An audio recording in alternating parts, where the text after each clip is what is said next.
안녕하십니까. 사랑하는 청취자 여러분. 여러분의 소중한 뇌의 구조와 그 기능을 연구하며 질환을 진단하고 치료하는 신경과 전문의 강철수입니다. 저는 오늘 우리가 간과해서는 안 될 매우 중요하고도 긴급한 경고의 메시지를 전하기 위해 이 자리에 섰습니다. 부디 차분한 마음으로 제 이야기에 귀 기울여 주시길 부탁드립니다. 지난 2026년 1월 26일 멀리 인도 웨스트벵골주에서 우리를 깜짝 놀라게 할 만큼 급박하고도 심각한 소식이 전해졌습니다. 조선일보가 인도 익스프레스와 PTI 통신을 인용하여 보도한 바에 따르면 그곳에서 니파 바이러스 확진자가 발생했다는 내용이었죠. 많은 분들이 흘려들었을지도 모르는 이 소식은 사실 우리 모두가 주목해야 할 경고등이었습니다. 단순히 먼 나라의 이야기가 아니라는 것을 우리는 명심해야 합니다. 더욱이 이 바이러스는 단순히 확진자 한두 명의 문제가 아니었습니다. 감염된 환자를 가장 가까이에서 돌보던 의료진, 바로 의사와 간호사들까지 속수무책으로 감염되었다는 사실은 이 바이러스의 전파력과 위험성이 얼마나 강력한지를 여실히 보여주는 대목입니다. 바이러스는 국경을 가리지 않고 전문가도 가리지 않는다는 냉혹한 현실을 우리에게 일깨워주고 있는 것이지요. 바이러스가 전문가들조차 위협한다면 우리 일반인들에게는 얼마나 더 큰 위협이 되겠습니까? 여러분, 혹시 이 소식을 접하고도 그냥 또 하나의 새로운 바이러스인가, 독감처럼 지나가겠지라고 생각하셨습니까? 단언컨대 이것은 단순히 지나가는 겨울철 감기나 해마다 찾아오는 독감과는 차원이 다른 훨씬 더 치명적인 위협입니다. 우리 몸을 스쳐 지나가는 잔잔한 파도가 아니라 모든 것을 휩쓸어버리는 거대한 쓰나미에 같다고 말씀드릴 수 있겠습니다. 이 점을 절대로 가볍게 여겨서는 안 됩니다. 왜냐고요? 이 바이러스는 우리 몸의 모든 기능을 통제하고 조율하는 가장 중요하고 복잡한 사령탑인 뇌를 직접 조준해서 공격하는 그야말로 무서운 특성을 가지고 있기 때문입니다. 여러분의 생각, 감정, 기억, 그리고 생명을 유지하는 모든 기본적인 기능, 즉 호흡하고 심장이 뛰는 것조차도 바로 이 뇌에서 비롯됩니다. 그런데 이 중요한 컨트롤 타워를 적이 직접 타격하겠다고 나선 것이나 마찬가지입니다. 상상만으로도 섬뜩하지 않으십니까? 이처럼 미중한 바이러스 앞에서 오늘 저는 사랑하는 여러분의 가장 소중한 장기인 뇌를 지키기 위해, 그리고 나아가 여러분과 여러분 가족의 삶을 지키기 위해 반드시 알아야 할 골든타임에 대해 허심탄회하게 말씀드리려 합니다. 지금부터 들려드릴 이야기는 여러분의 건강과 생명에 직결된 그 무엇보다 중요하고 긴박한 내용이니 부디 한순간도 놓치지 마시고 귀 기울여 주시길 부탁드립니다. 자, 그렇다면 이 니파 바이러스는 대체 어떤 존재일까요? 니파 바이러스는 주로 동남아시아에 서식하는 과일 박쥐를 통해 전파되는 것으로 알려져 있습니다. 이 박쥐의 배설물이나 체액에 오염된 과일을 섭취하거나 감염된 돼지나 다른 동물과의 직접적인 접촉을 통해서 사람에게 전파되는 매우 까다로운 바이러스입니다.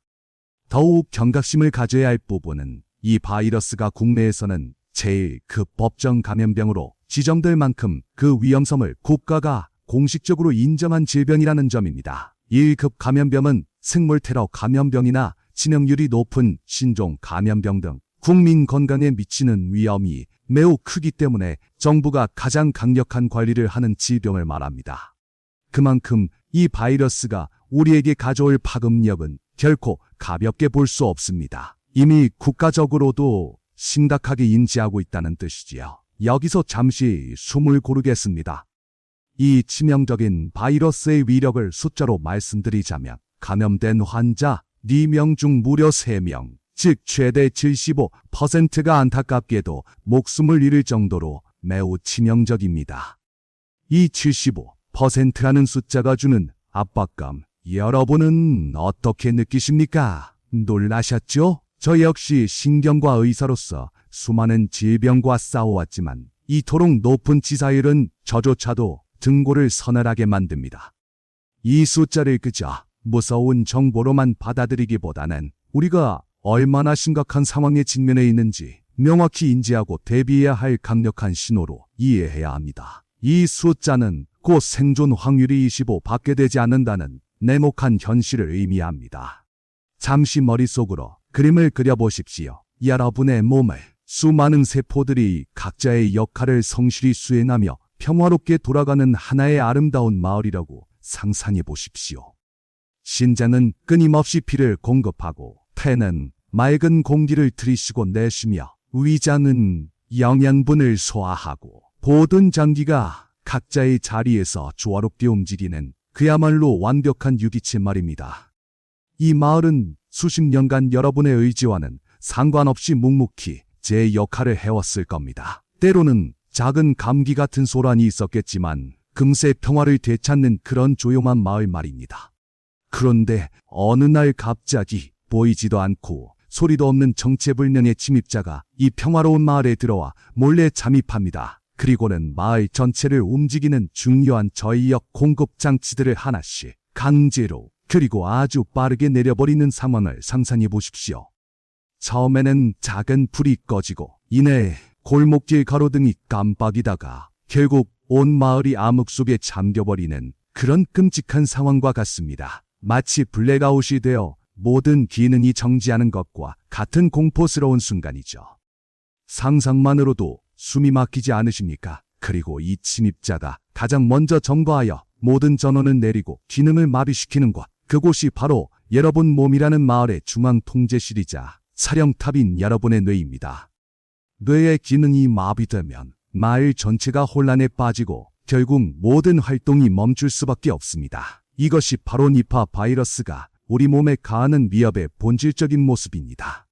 뇌는 우리 몸의 심장이자 정신, 그 모든 것이 담긴 곳이라는 것을 잊지 마십시오. 의학적으로 설명드리자면 이 바이러스는 단순히 염증을 일으키는 것을 넘어 여러분의 생각과 기억을 담당하는 소중한 뇌세포들을 직접적으로 파괴하기 시작합니다.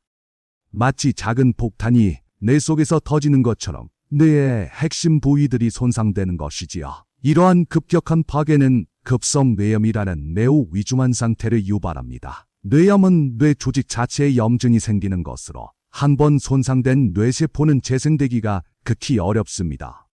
마치 한번 끊어진 전선은 다시 있더라도 완벽하게 복구되지 않는 것과 마찬가지로 손상된 뇌 기능은 쉽게 회복되지 않는다는 의미입니다. 여기서 더욱 무서운 사실은 앞서 말씀드린 골든타임의 중요성을 극명하게 보여주는 대목입니다. 이 바이러스는 증상이 발현된 후 여러분을 깊은 잠, 즉 곤수 상태에 빠뜨리기까지 걸리는 시간이 단 24시간에서 48시간밖에 되지 않는다는 점입니다. 하루에서 이틀, 고작 이 짧은 시간 안에 우리 몸의 사령탑이 완전히 기능을 잃을 수 있다는 말입니다. 이는 마치 번개처럼 빠르게 진행되어 우리가 미처 손쓸 틈도 주지 않는 파괴력을 의미합니다. 어제까지만 해도 멀쩡했던 사람이 오늘 갑자기 의식을 잃고 쓰러질 수 있다는 섬뜩한 경고인 것이죠.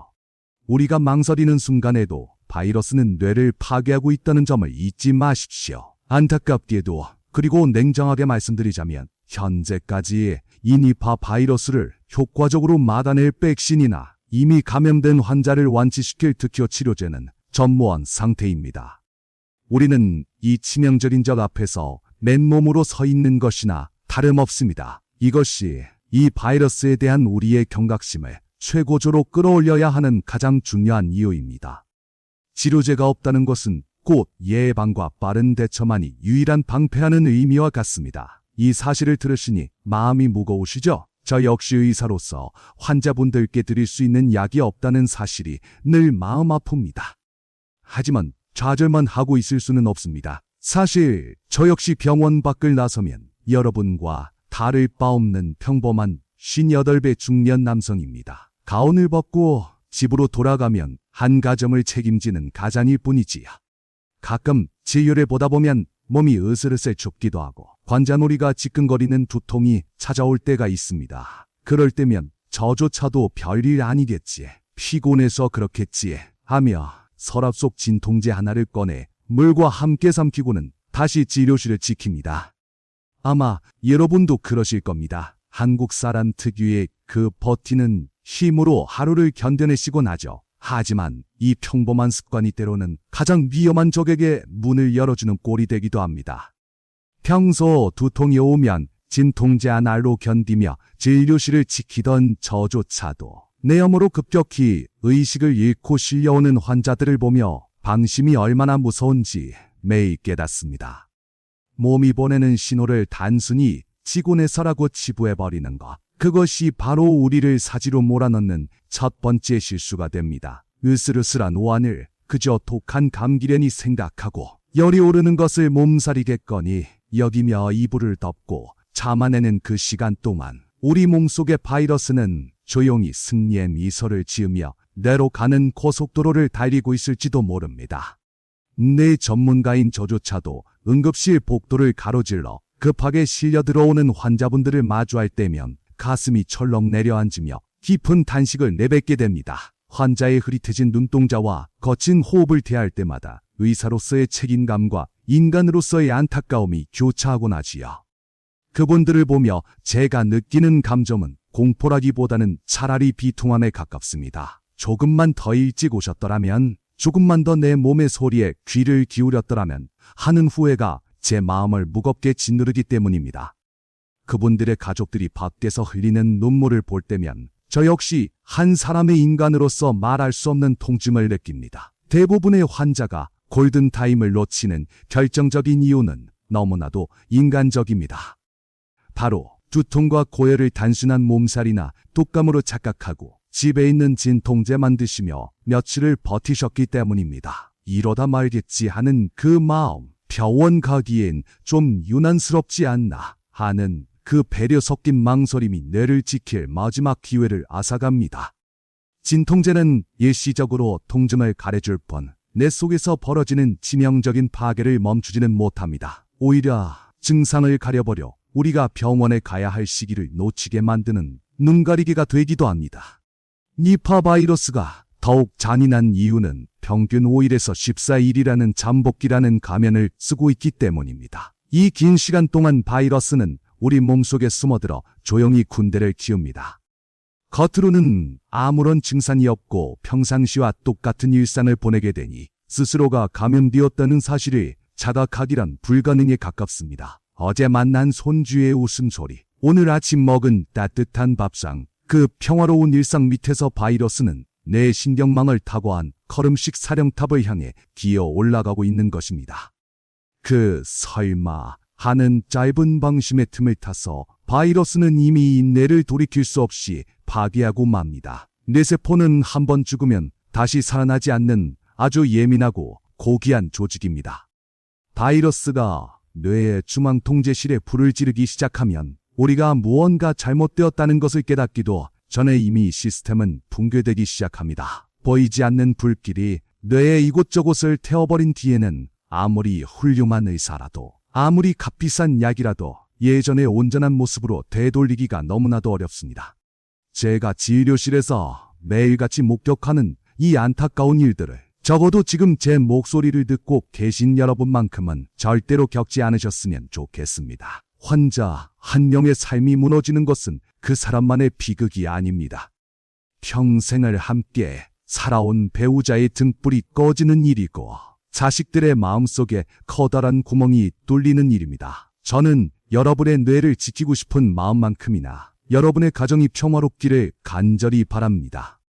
의사로서 제가 드릴 수 있는 가장 큰 처방전은 바로 이 진심 어린 당부입니다. 나의 한순간 방심이 사랑하는 가족에게 씻을 수 없는 고통과 평생의 짐을 줄 수 있다는 사실을 우리는 반드시 기억해야 합니다.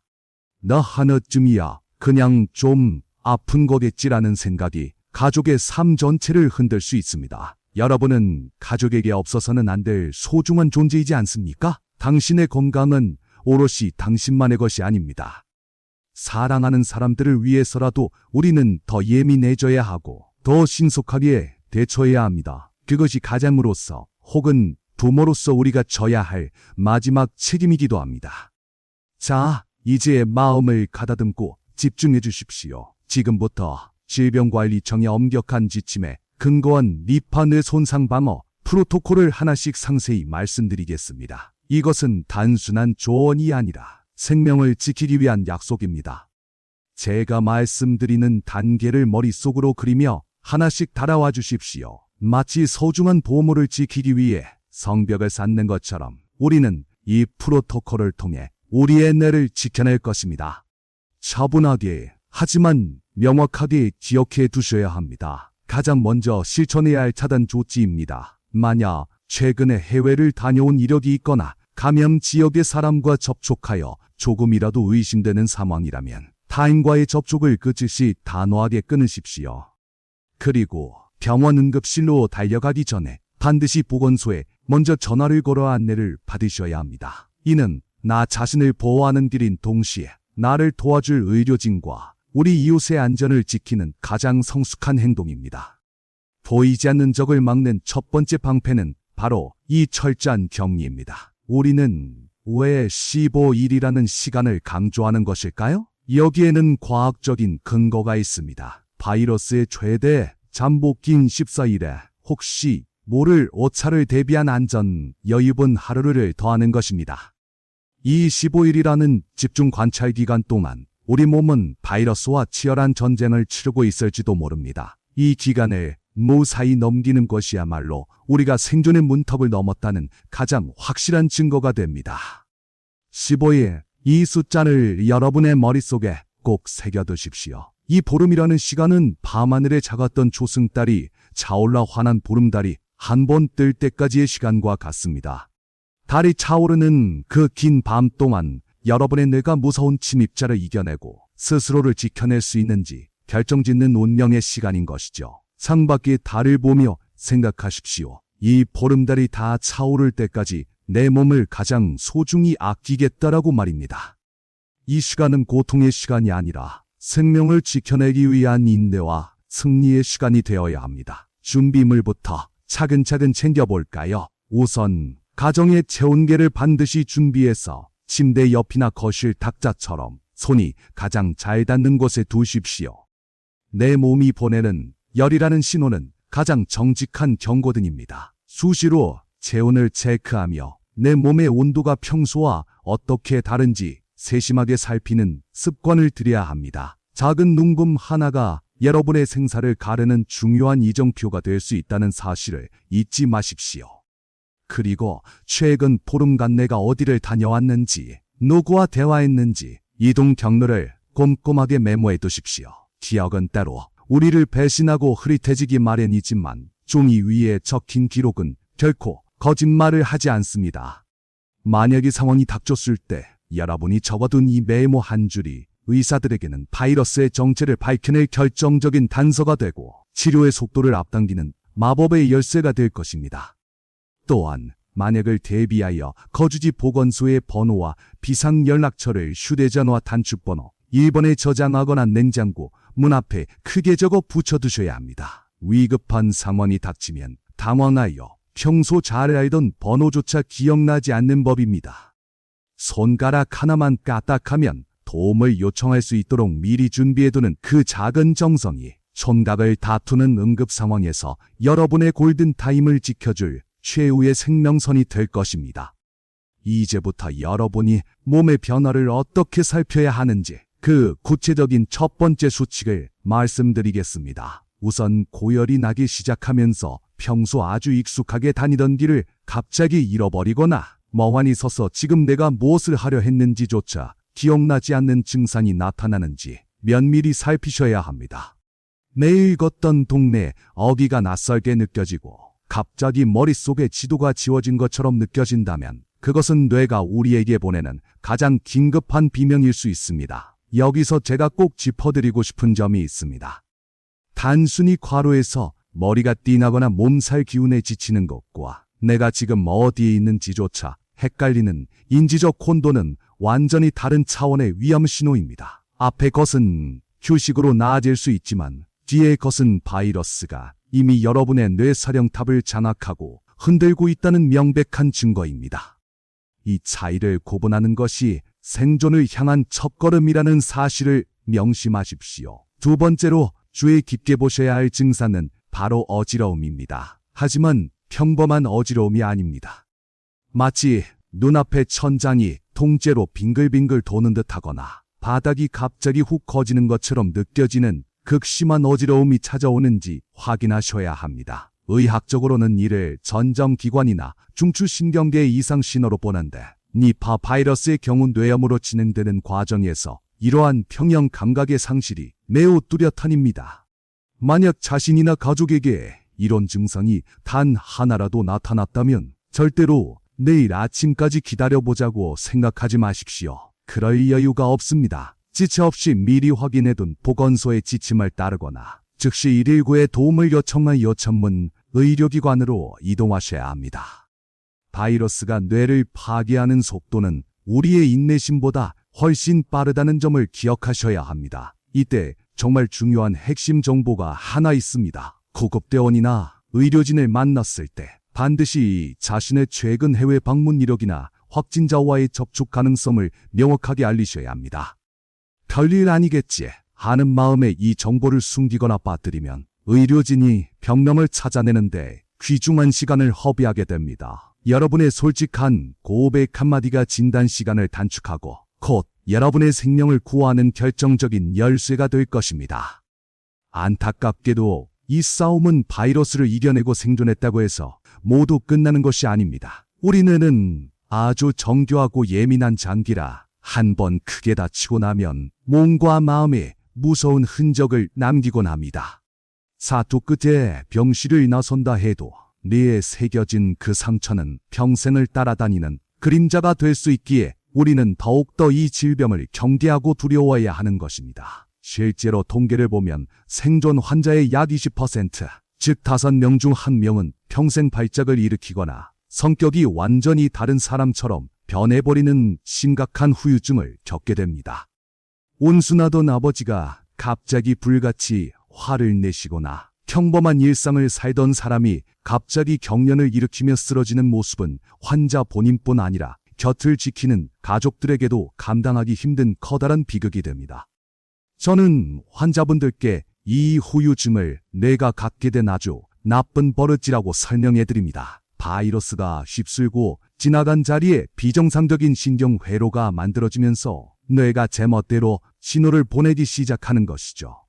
한번 길들여진 나쁜 버릇을 고치기 힘들 듯 손상된 뇌의 회로를 되돌리는 것은 현대의학으로도 매우 어려운 과제입니다. 예방과 조기 대응이 그토록 중요한 이유가 바로 여기에 있습니다.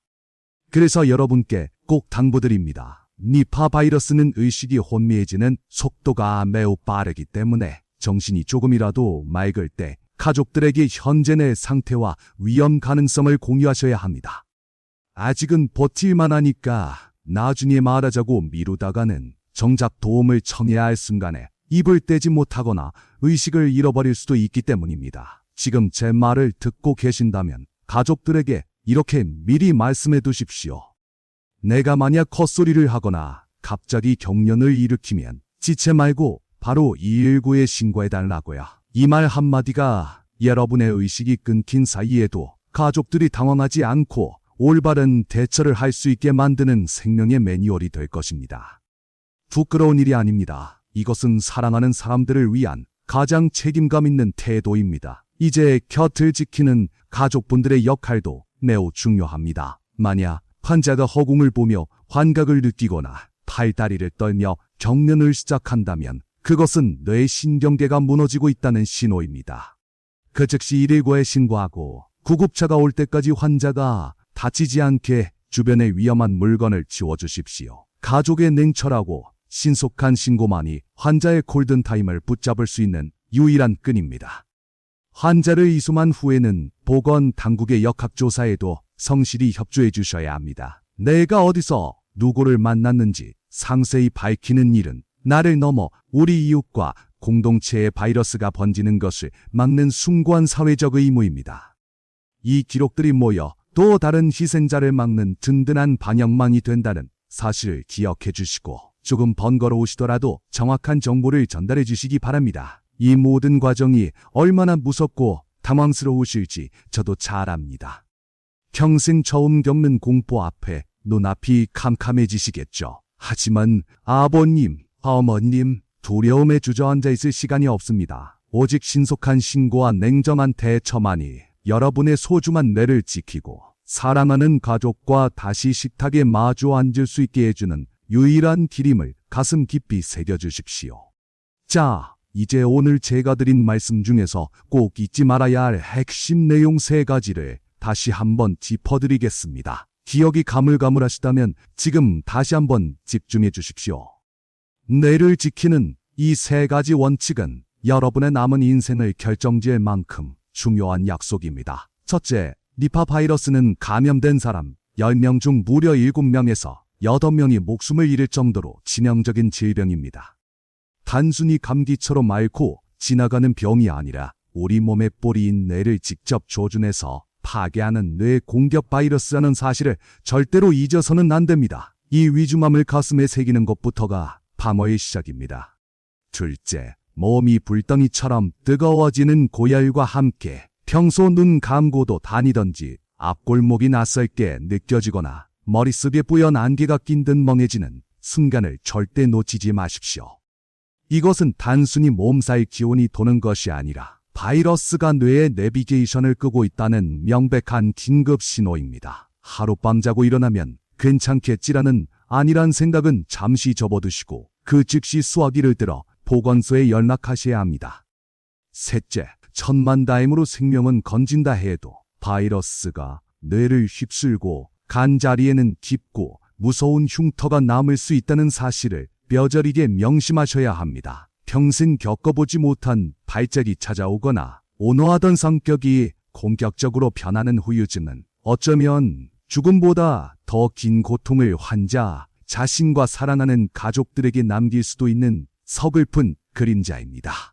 우리 몸의 피부는 상처가 나도 시간이 지나면 새살이 돋지만 뇌는 다릅니다. 뇌는 한번 깨지면 다시 붙이기 힘든 귀한 도자기와도 같아서 일단 손상되고 나면 그 기능을 예전처럼 완벽하게 되돌리기가 매우 어렵습니다. 잃어버린 뇌세포는 다시 돌아오지 않기에 우리가 그토록 기를 쓰고 예방에 매달려야 하는 이유가 바로 여기에 있습니다. 하지만 너무 두려움에 떨지는 마십시오. 바이러스가 제 아무리 강력하고 치명적이라 해도 여러분이 오늘 이 내용을 숙지하고 보내는 세심한 관심과 한 발 빠른 대처 앞에서는 무력해질 수밖에 없습니다. 우리가 미리 준비하고 되어 있다면 이 보이지 않는 적을 충분히 막아내고 건강한 삶을 지켜낼 수 있습니다. 마지막으로 뇌를 치료하는 의사로서 그리고 여러분의 건강을 염려하는 한 사람으로서 이 말만큼은 꼭 가슴 깊이 새겨주시길 간곡히 부탁드립니다. 꼭 기억하십시오. 당신의 뇌를 살릴 수 있는 골든타임은 당신의 생각보다 훨씬 더 짧습니다. 오늘의 이 시간이 여러분과 가정의 평안을 지키는 단단한 울타리가 되었기를 진심으로 바랍니다. 지금까지 뇌의 구조와 질환을 연구하는 신경과 전문의 강철수였습니다. 끝까지 경청해 주셔서 감사합니다.